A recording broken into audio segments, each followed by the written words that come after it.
Hello engineers, कैसे हो आप सभी। आई होप आपने हमारा फर्स्ट लेक्चर देखा होगा एस्टिमेशन एंड कॉस्टिंग का।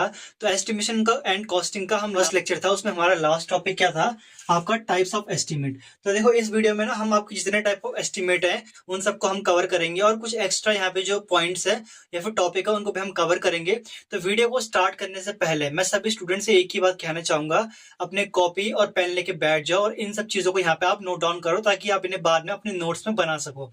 और याद रखना कि यहाँ पे जो आपको कंटेंट पढ़ाऊंगा ना वो आपका सारे पॉलिटेक्निक के लिए, और अगर कोई बीटेक वाला है तो उनके लिए भी आपका सिलेबस सेम रहेगा। साथ ही साथ आपके आपके कॉम्पिटिटिव यानी एसएससी जेई और स्टेट जेई के लिए भी आपसे यहाँ से पूछा जाता है, तो मैं आपको बताऊंगा। तो यहाँ पे हमारा सबसे पहले क्या आता है, हमारा टाइप्स ऑफ एस्टिमेट आता है।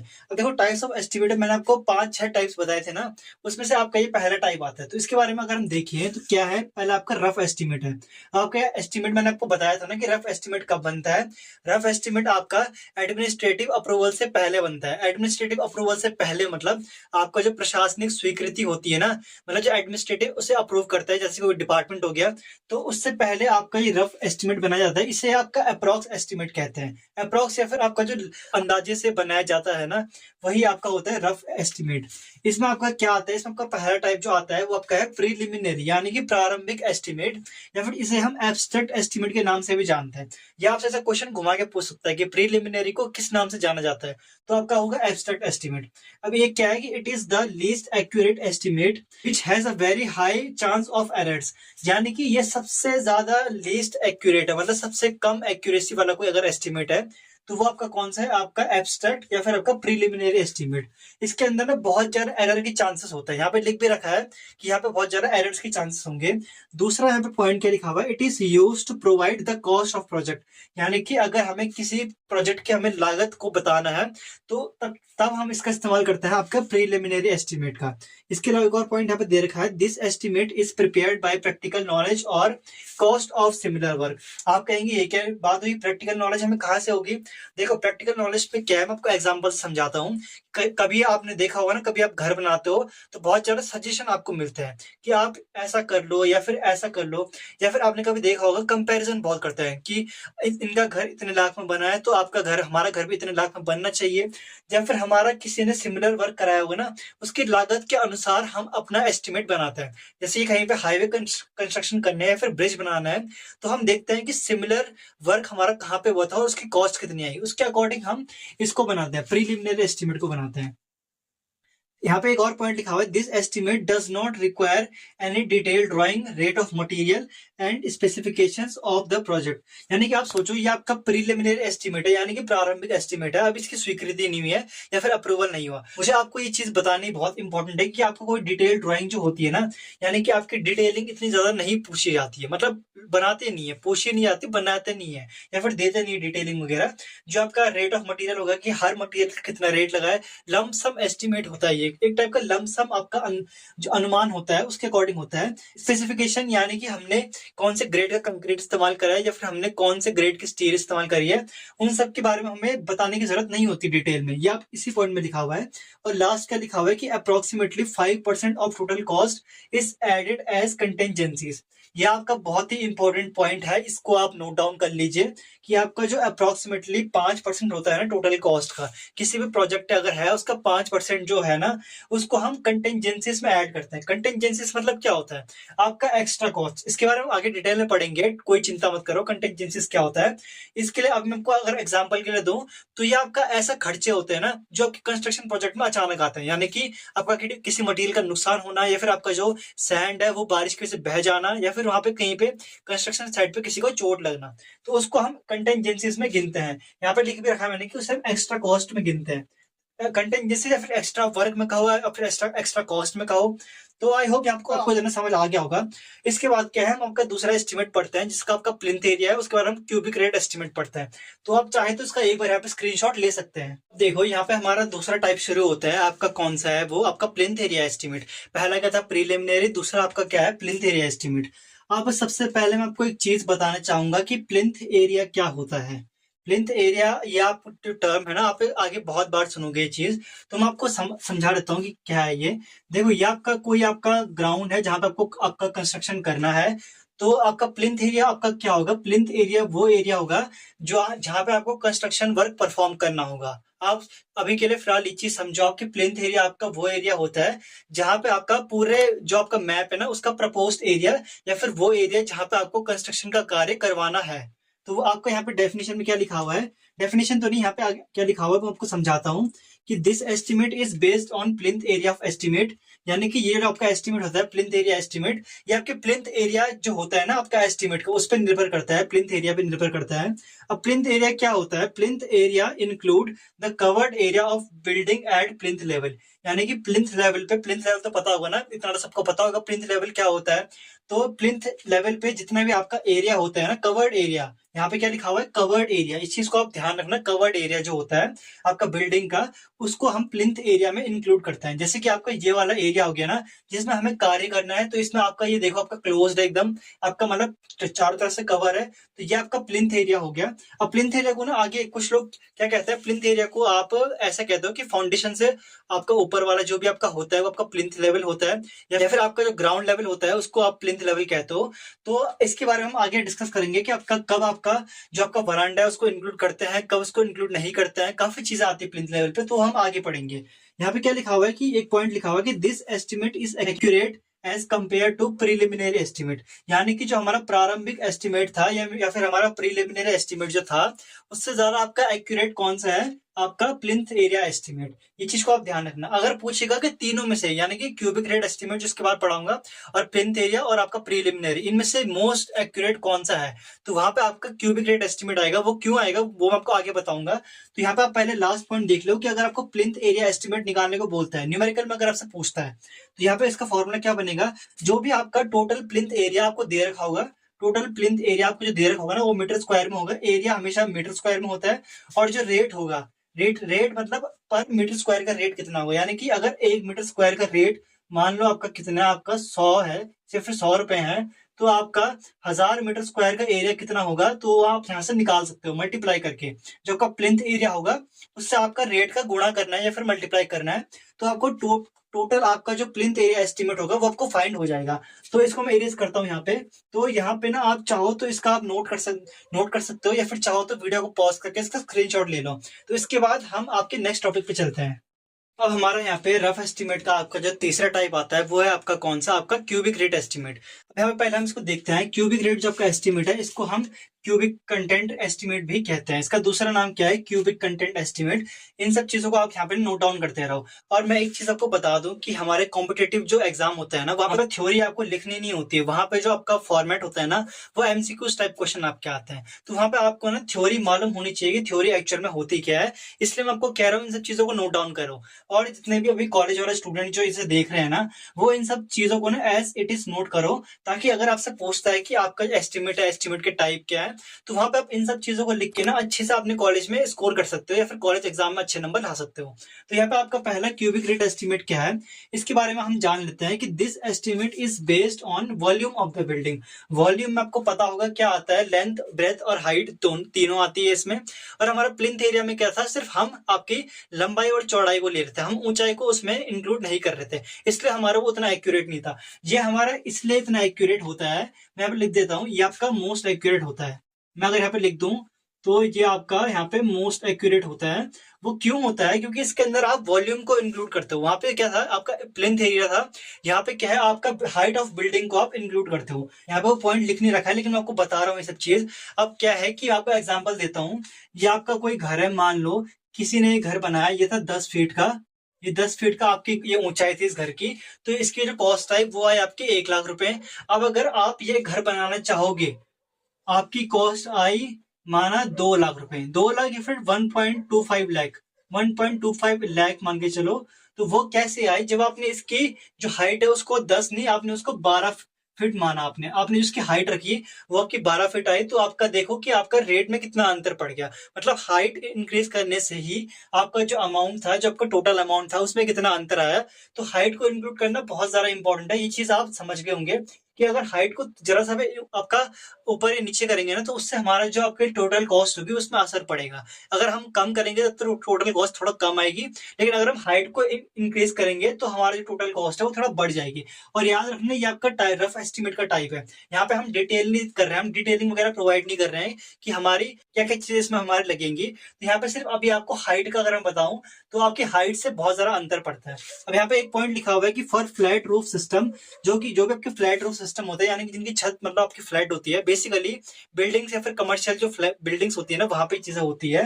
तो जहाँ पे हाइट होती है ना, हाइट ऑफ बिल्डिंग, वो कैलकुलेट करी जाती है by floor to top of the roof. यानी कि आपका ये जो फ्लोर है ना, फ्लोर से लेकर टॉप तक के जो आपके रूफ है ना, उसकी जो हाइट है, उस हाइट बिल्डिंग की हाइट को कैलकुलेट करते हैं। कैसे करते हैं वो मैंने को बता दिया कि फ्लोर से लेकर, ये आपका फ्लोर जो है ना, यहाँ से लेकर आपका टॉप ऑफ द रूफ तक आपका ये जो आपकी लेंथ है ना, इसको कैलकुलेट करते हैं या फिर इसको आप मेजर करते हैं। अगर आपको फ्लैट रूफ सिस्टम के लिए आपको अपना क्यूबिक रेट एस्टिमेट निकालना होगा कभी, तो आप क्या करोगे कि वहां पे ना, अगर आपको क्यूबिक रेट एस्टिमेट निकालना होगा ना, तो आप इसकी हाइट कैसे निकालोगे। यहाँ पे आप जो आपका फ्लोर है ना, फ्लोर से लेकर आपकी जो रूफ है वहां तक की आपकी हाइट को इंक्लूड करोगे। ये चीज आप ध्यान रखना आपका क्यूबिक रेट एस्टिमेट में। ये मैंने आपको समझा दिया है। अब यहाँ पे आपका कभी पूछता है कि टोटल कॉस्ट क्या है, आपको न्यूमेरिकल में अगर कभी पूछता है कि टोटल कॉस्ट क्या है, तो यहाँ पे क्या था कि आपका प्लिंथ एरिया इनटू आपका रेट था इससे पहले वाले में, प्लिंथ एरिया एस्टिमेट में। यहाँ पर इसमें क्या होगा, क्यूबिक रेट में आपका वॉल्यूम के साथ मल्टीप्लाई होगा, वॉल्यूम का रेट के साथ। अब वॉल्यूम में आपका क्या होगा, आपका जो प्लिंथ एरिया होगा उसके साथ आपकी हाइट इंक्लूड हो जाएगी। मैंने क्या कहा, लेंथ, ब्रेथ और हाइट तीनों आपका क्यूबिक रेट एस्टिमेट में इंक्लूड होते हैं। तो वही आपका सेम यहाँ पे क्या है कि जब आपका प्लिंथ एरिया होगा उसके साथ अगर आप हाइट का मल्टीप्लाई करेंगे तो वो आपका वॉल्यूम बन जाएगा। और यहाँ पे रेट पर मीटर क्यूब आएगा, पर मीटर क्यूब आएगा, स्क्वायर नहीं आएगा। क्यों? क्योंकि यहाँ पे हम वॉल्यूम को कंसिडर कर रहे हैं। आपको ये चीज समझ आ गई। अगर कभी आपका स्लोपिंग रूफ का केस आता है, स्लोपिंग रूफ का केस कैसे आता है हमको समझाता हूँ। जैसे आपकी ये रूफ है ना छत की, ये आपकी स्लोपिंग में, यानी कि आपकी ढाल में ढाल दे रखी है आपने। ये इसको आप ऐसे समझो कि आपकी जो रूफ है ना, छत है किसी भी घर की, अभी स्लोप है, मतलब ढलान है यहाँ पे। तो आप इसके लिए आप कैसे कैलकुलेट करोगे अपना एस्टिमेट, इसमें आप क्या करोगे, वॉल्यूम जो आपका करोगे ना कैलकुलेट, वो आप करोगे area into H average. H average मतलब यहाँ पे जो हाइट होगी ना उसका एवरेज। यहाँ पे जो इसकी हाइट होगी वो H1 होगी यहाँ तक, और यहाँ तक जो हाइट होगी वो आपकी होगी H2। तो इनका जो एवरेज आएगा ना, यहाँ पे लिख भी रखा मैंने कि एच एवरेज क्या होता है, H1 प्लस H2/2। इन दोनों का जो एवरेज होगा ना वो आपका एच एवरेज होगा, जो दोनों हाइट यहाँ पे दे रखी है उसके साथ आप एरिया का मल्टीप्लाई करोगे, तब जाके आपको अपना वॉल्यूम जो होगा ना बिल्डिंग का वो फाइंड होगा। यहाँ पे वॉल्यूम का क्या था, प्लिंथ एरिया इंटू हाइट के साथ मल्टीप्लाई कर रहे थे। यहाँ पे क्या है कि आपका एरिया तो सेम वही रहेगा जो आपका प्लिंथ एरिया होगा, बस यहाँ पे जो आपकी हाइट होगी ना, वो हाइट वो एक एवरेज हाइट होगी, जो इन दोनों का एवरेज आएगा ना, इस दोनों हाइट का, वो उसका आप यहाँ पे मल्टीप्लाई करोगे। तो ये चीज आपको समझ आ गई होगी। वैसे यहाँ से मैं बता दूं कि आपका न्यूमेरिकल आपका कॉम्पिटिटिव में ही पूछता है, कॉलेज में यहाँ से बहुत कम चांस है, पूछेगा तो प्लिंथ एरिया से पूछेगा। और उसकी टेंशन मत लेना, अगर आपसे न्यूमेरिकल पूछता भी है तो उसके लिए मैं आपको डेडिकेटेड वीडियो बना दूंगा उसके ऊपर, तो उसके आप टेंशन मत लेना। तो अगर आप चाहो तो इन सब चीजों को आप यहाँ पे नोट डाउन कर सकते हो, ये मैंने आपको समझाने के लिए बताया था। इन सब चीजों को आप यहाँ पे नोट डाउन करो, इसके बाद हम अपना आपका डिटेल एस्टिमेट पढ़ते हैं। तो एक बार आप इसका स्क्रीनशॉट ले लीजिए। अब हमारा यहाँ पे जो टाइप ऑफ एस्टिमेट आता है वो हमारा आपका आता है डिटेल एस्टिमेट। तो डिटेल एस्टिमेट आप समझ गए होंगे कि डिटेल एस्टिमेट है तो आपका ये रफ एस्टिमेट से ज़्यादा एक्यूरेट होगा, तो इसके बारे में हम थोड़ा पढ़ते हैं। जो आपका रफ एस्टिमेट है वो आपका एडमिनिस्ट्रेटिव अप्रूवल से पहले बनाया जाता है। मैंने आपको इससे पहले भी चीज़ कही थी कि आपका एडमिनिस्ट्रेटिव अप्रूवल यानी कि प्रशासनिक स्वीकृति से पहले आपका एस्टिमेट बनता है, वो रफ वाला होता है। और जब हमें स्वीकृति मिल जाती है या फिर अप्रूवल मिल जाता है उसके बाद हम डिटेल एस्टिमेट बनाते हैं। तो इसके बारे में हम थोड़ा पढ़ते हैं आगे। तो यहाँ पे क्या लिखा गया है कि after getting administrative approval on rough estimate detail estimate are prepared. Same वही चीज़ है जो मैंने आपको यहाँ पे इस आपका डायग्राम की हेल्प से शो करा है कि आपका जो आपका रफ एस्टिमेट होता है जब उस पर हमें अप्रूवल मिलती है तब जाके हम डिटेल एस्टिमेट बनाते हैं। अब इस सब चीज़ों को ना आपको यहाँ पे नोट डाउन करना है यहाँ पे। अब इसके बाद क्या है हमारा नेक्स्ट पॉइंट यहाँ पे क्या है कि it consist of quantities of various items of work and cost of each item. यानी कि हमारा जो आपका ये एस्टिमेट होता है इसके अंदर क्या होता है, डिफरेंट क्वांटिटीज होती है वेरियस आइटम की। यानी कि कोई आपका आइटम है, जैसे आपका सीमेंट हो गया तो वो कितने बैग्स है, तो उसका आपको यहाँ पे डिटेल में लिखा हुआ होता है सारी चीजें कि आपका कितना बैग है सीमेंट का, आपका कौन सा सीमेंट है, आपका कितना क्वांटिटी है सीमेंट की, और आपके कॉस्ट ऑफ ईच आइटम यानी कि हर एक आइटम की आपकी कॉस्ट कितनी है। यानी कि आपका एक बैग अगर सीमेंट का है तो उसकी कॉस्ट कितनी है। तो आप बाकी सारे जो आपके सीमेंट के बैग होंगे, मान लो केजी बैग जो आपके सीमेंट का है उसकी कॉस्ट आप निकाल सकते हो अगर एक की मालूम हो। तो यहाँ पे सारी चीजें दी होती है, मतलब कि यहाँ पे जो वेरियस आइटम्स होते हैं ना आपके काम करने की, जैसे कि आपका हो गया कंस्ट्रक्शन में जो भी आपके आइटम्स लगते हैं, जैसे कि आपका इलेक्ट्रिफिकेशन के लिए होता है, आपका वाटर सप्लाई के लिए जो भी आपकी चीजें होती है, और जो जो चीज आपकी होती है उसका हर एक आइटम का कॉस्ट दिया हुआ होता है आपके किसमें, आपके डिटेल एस्टिमेट में। अब यहाँ पे लिखा हुआ है कि technical sanction is required in detail estimate. Technical sanction का यहाँ पे जो वर्ड है इसका मैं आपको मतलब समझाऊं तो टेक्निकल सैंक्शन का मतलब क्या है कि जो आपकी डिटेल स्पेसिफिकेशन होती है ना, जैसे कि आपने सरिया कौन सी ग्रेड की इस्तेमाल करी है, आपने जो स्टील यूज करा है वो कौन से ग्रेड का, आपने डिजाइन कैसे करा हुआ है, तो वो सब आपका टेक्निकल सैंक्शन में आता है। तो यहाँ पे जो टेक्निकल सैंक्शन में जो होता है ना वो डिटेल एस्टिमेट में आपका बहुत ज्यादा इंपॉर्टेंट होता है। टेक्निकल सैंक्शन मतलब हर एक डिटेलिंग वगैरह आपको उसमें बतानी पड़ेगी, आप डिजाइन किस तरीके से कर रहे हो, तो आपको डिजाइन के बारे में इसमें सब चीजें बतानी पड़ती है। अब यहाँ पे एक और लास्ट पॉइंट क्या है इसमें कि डिटेल एस्टिमेट जो होता है उसके अंदर क्या क्या होता है, यहाँ पे मैं आपको बता देता हूँ कि डिटेल एस्टिमेट के अंदर ये सारी चीजें होती है। तो ये क्या क्या चीजें यहाँ पे देख लो एक बार कि डिटेल एस्टिमेट में आपकी रिपोर्ट होती है। रिपोर्ट आपकी साइट की रिपोर्ट हो सकती है या फिर जहां पे आप कंस्ट्रक्शन कर रहे हो वहां की रिपोर्ट होगी। आपका दूसरा हो गया स्पेसिफिकेशन। स्पेसिफिकेशन मैंने आपको समझाया है कि स्पेसिफिकेशन मतलब कि आप किस टाइप का आपका मटेरियल इस्तेमाल कर रहे हो या फिर कौन से ग्रेड का इस्तेमाल कर रहे हो। इसके अलावा design and calculation. Design and calculation का मतलब क्या है कि आपने डिजाइन किस तरीके से करा है, आपने जो कॉलम का डिजाइन या फिर बीम का डिजाइन करा है वो किस तरीके से करा है।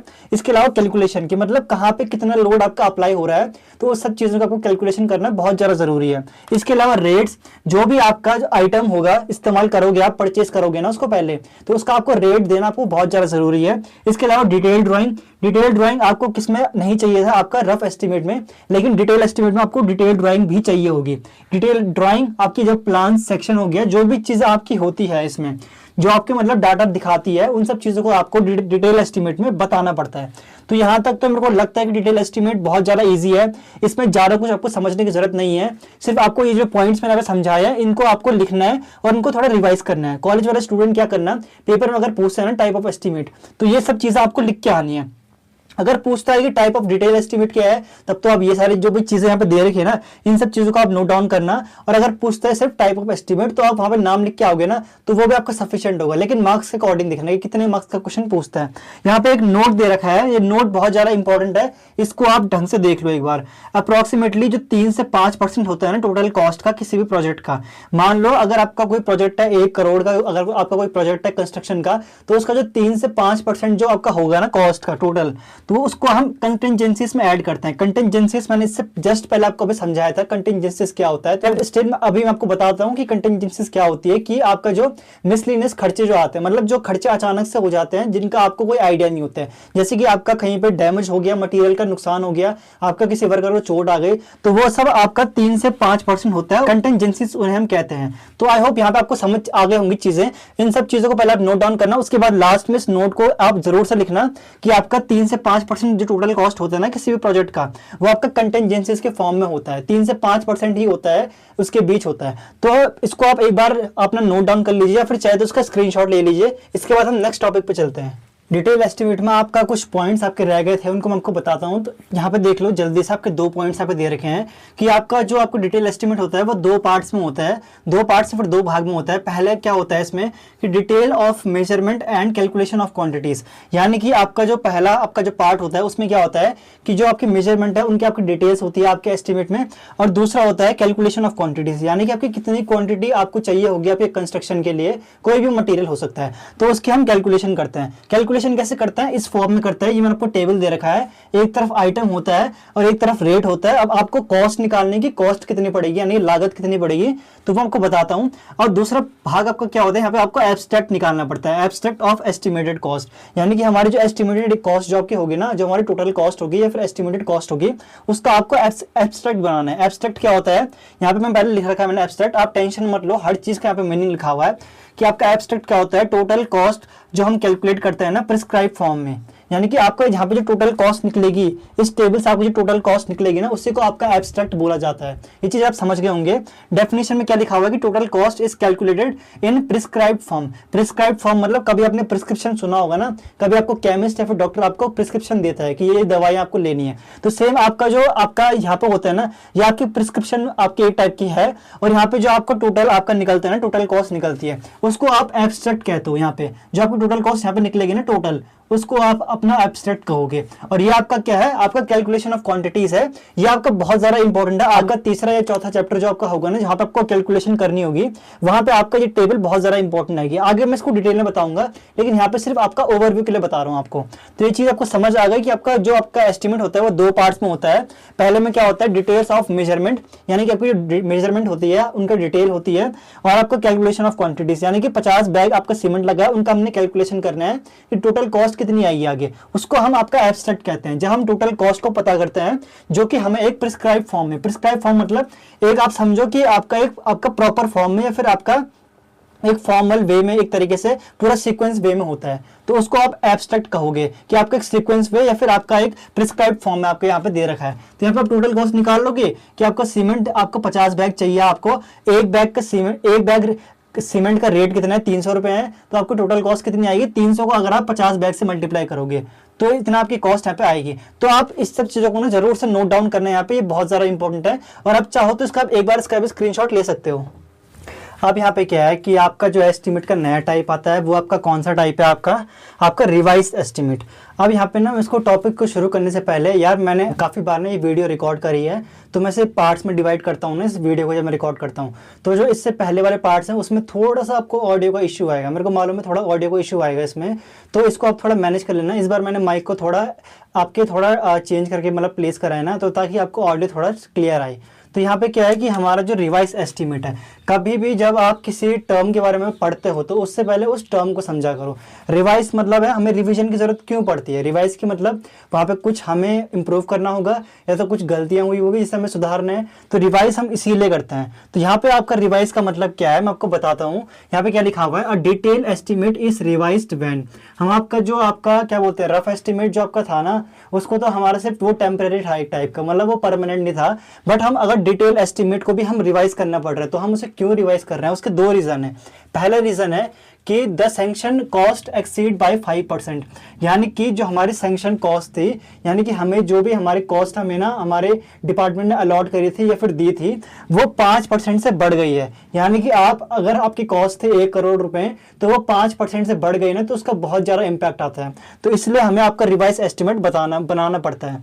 दूसरा आपका क्या है कि जो आपका एक्सपेंडिचर है, यानी कि आपके जो खर्च हैं और जो आपके मटीरियल आप इस्तेमाल करते हो, material deviation are more than 10%।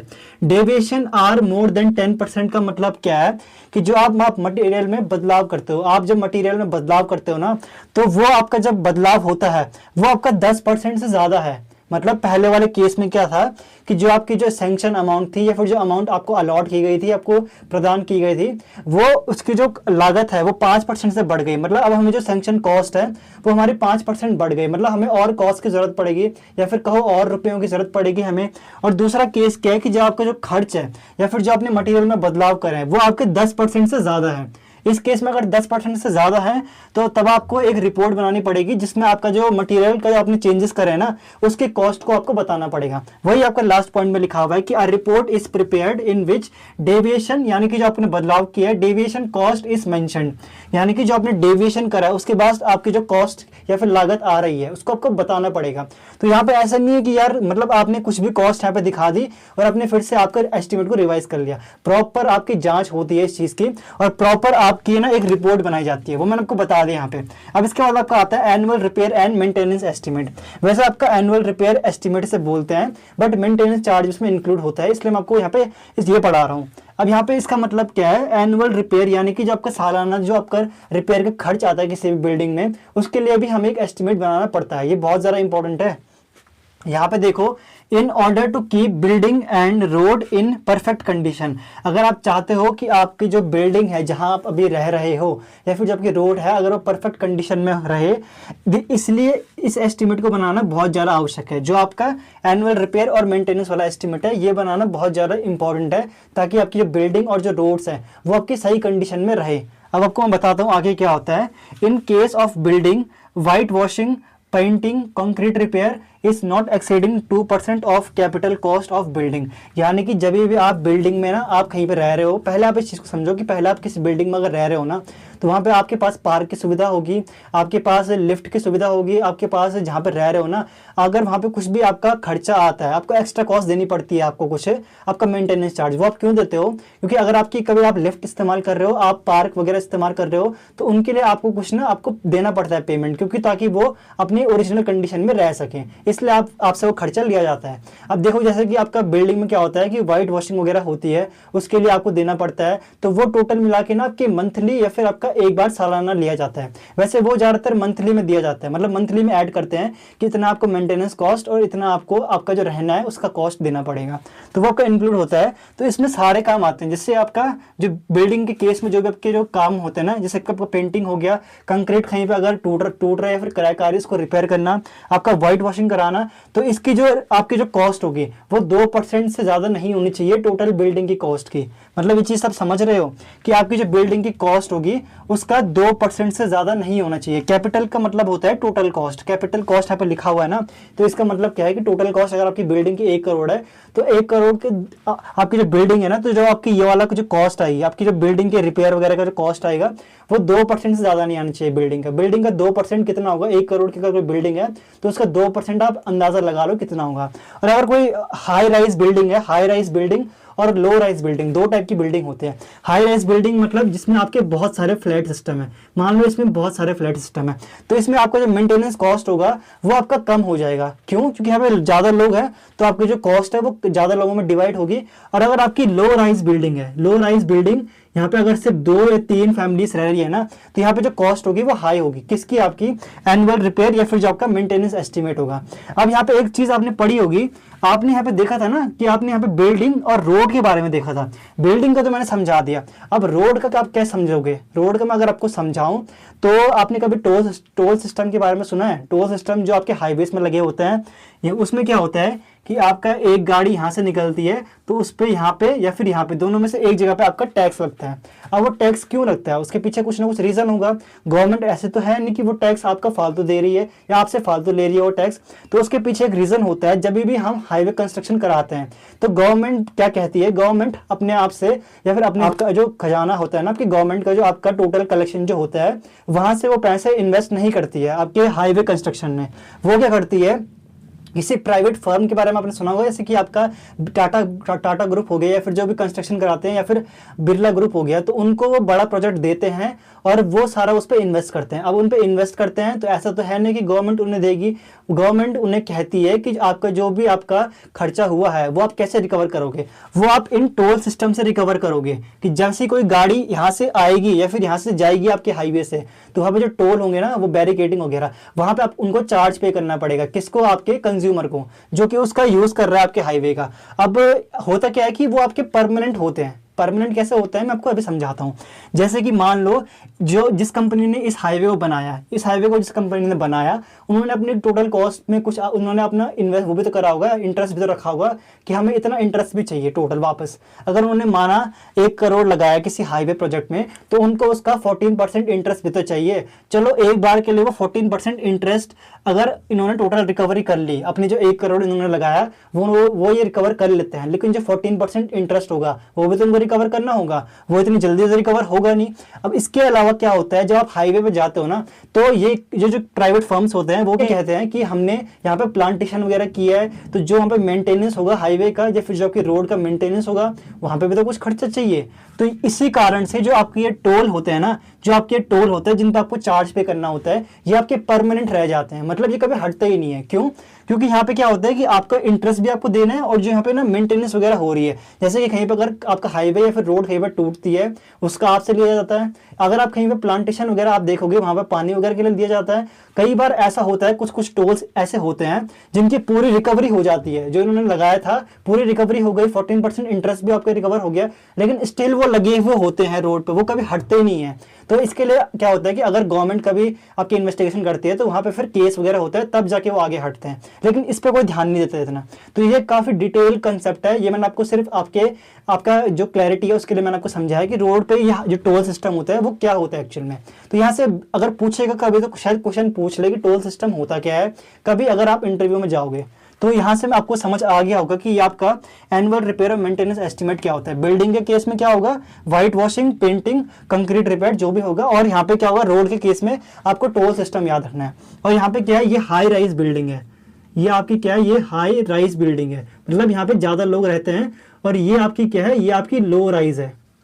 मैंने हाई राइज और लो राइज कहा था ना, तो ये आपकी दो टाइप की बिल्डिंग होती है। याद रखना किस में आपकी कॉस्ट कम आएगी, किस में आपकी कॉस्ट ज़्यादा आएगी।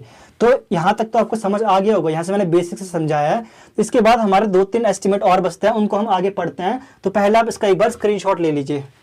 यहाँ पे क्या है कि हमारा एक लास्ट एस्टीमेट आपका रह गया था, तो उसको मैं कवर करा देता हूँ और फिर वीडियो को हम ज़्यादा लंबा नहीं करेंगे। तो यहाँ पे आपका क्या था कि आपका एक सप्लीमेंट्री एस्टीमेट था। तो देखो सप्लीमेंट से आप क्या समझते हो, सप्लीमेंट से आप कभी आप कहते हो ना पेपर में, अगर आपने ये चीज़ देखी हो तो कभी कोई कहता है कि सर मुझे सप्लीमेंट चाहिए। सप्लीमेंट क्या होता है, एक्स्ट्रा शीट चाहिए, सप्लीमेंट शीट या फिर एक्स्ट्रा शीट जिसे आप कहते हो ना। तो यहाँ पे भी सप्लीमेंट का मतलब कुछ ऐसा ही है। In this estimate the new work और additional work is introduced along with original work. यानी कि आपका कहीं पे अगर कार्य चल रहा था तो उसके साथ ही आपका एक नया वर्क आपका दिया जाता है, या फिर इंट्रोड्यूस करते हैं, मतलब नया वर्क वहाँ पे करवाते हैं। नया वर्क क्या हो सकता है, जैसे कि कहीं पे अगर बिल्डिंग बन रही है तो वो कहते हैं कि यार बिल्डिंग के साथ अगर आप हमारे घर के ऊपर आप अगर एक वाटर टैंक भी बना देते तो अच्छा होता है, या फिर आपका रेन वाटर हार्वेस्टिंग के लिए टैंक बनता है ना, वो बना सकते हो आप क्या। तो यहाँ पे नया काम इंट्रोड्यूस होता है यहाँ पे, इसलिए एडिशनल या फिर न्यू वर्क लिखा है कि मतलब आपके जो करंट काम आपका चल रहा है कंस्ट्रक्शन का, उसके साथ ही आपका नया काम आपका इंट्रोड्यूस करते हैं या फिर नया काम वहाँ पे लाते हैं। तो उसके लिए आपका सप्लीमेंट्री एस्टीमेट बनता है। तो ये आपका एग्जाम्पल के लिए मैंने आपको बताया, एग्जाम्पल के लिए। अब इससे पहले जो आपका एस्टीमेट था ना, इससे पहले annual repair and maintenance estimate, उसमें मैं लास्ट में ना एक वैल्यू बताना भूल गया कि जो उसकी जो वैल्यू होती है ना वो कितने से कितने होते हैं। मैं यहाँ पे लिख देता हूँ कि वो 0.5% से लेकर 2% तक होती है। किसकी वैल्यू, आपकी जो एनुअल रिपेयर और मेंटेनेंस एस्टीमेट की जो वैल्यू होती है ना वो 0.5% से लेकर 2% तक होती है। और अगर आपके ऑप्शन में कभी अगर कॉम्पिटिटिव के लिए अगर आप जाओगे वहाँ पे ऑप्शन नहीं दिया होता है तो आप इसको 0.5 से 2% तो सिलेक्ट करोगे नहीं, क्योंकि आपको ऑप्शन नहीं होगा दिया हुआ। तो वहाँ पे आप 1.5 को सिलेक्ट करोगे। अगर वहाँ पे सिर्फ सिंगल डिजिट दी होगी ना तो आपको 1.5 सिलेक्ट करना है। अगर आपको वहाँ पे आपका ऑप्शन दिया होगा कि मतलब 3 से 4% या फिर 5 से 6% और आपका 0.5 से 2%, तो ये आपका एक्चुअल में करेक्ट होगा। तो यार वीडियो की लेंथ को मैं ज़्यादा लंबा नहीं करूँगा। आई होप यहाँ तक सबको सारे कंसेप्ट क्लियर हो गए होंगे। जब तक आप इन चीज़ों को अच्छे से नहीं पढ़ोगे ना और रिवाइज नहीं करोगे तब तक आप आगे की चीज़ों को समझ नहीं पाओगे। तो यार वीडियो को मैं यहाँ तक ही रखूँगा, सिर्फ इससे ज़्यादा लंबा नहीं करूँगा। अटेंशन स्पैन जो स्टूडेंट्स का होता है ना वो बहुत कम है, मुझे मालूम है, क्योंकि मैं अपने एनालिटिक्स में देखता हूँ ना यूट्यूब स्टूडियो के, तो वहाँ पे दिख जाता है कि स्टूडेंट्स कितने मिनट कौन सी वीडियो देखता है। मतलब इतना तो दिख जाता है, इतना डिटेल में नहीं, लेकिन दिख जाता है कि स्टूडेंट्स कितने मिनट मेरी वीडियो वॉच करते हैं। तो वीडियो को इतना ही रखता है मैं, जितना आपको यहाँ पे समझ आ गया इसका एक बार रिवाइज करना और इसके प्रॉपर नोट्स बनाना। तो आई होप यहाँ तक वीडियो आपको हेल्पफुल लगी हो। अगर वीडियो में कुछ भी कंटेंट आपको अच्छा लगा हो तो यार वीडियो को लाइक करना, चैनल को सब्सक्राइब करना, और हम मिलते हैं आपके ऐसे ही नेक्स्ट लेक्चर में। तब तक अपनी पढ़ाई करिए आप अच्छे से, ठीक है। तो मिलते हैं हम अपने नेक्स्ट लेक्चर में।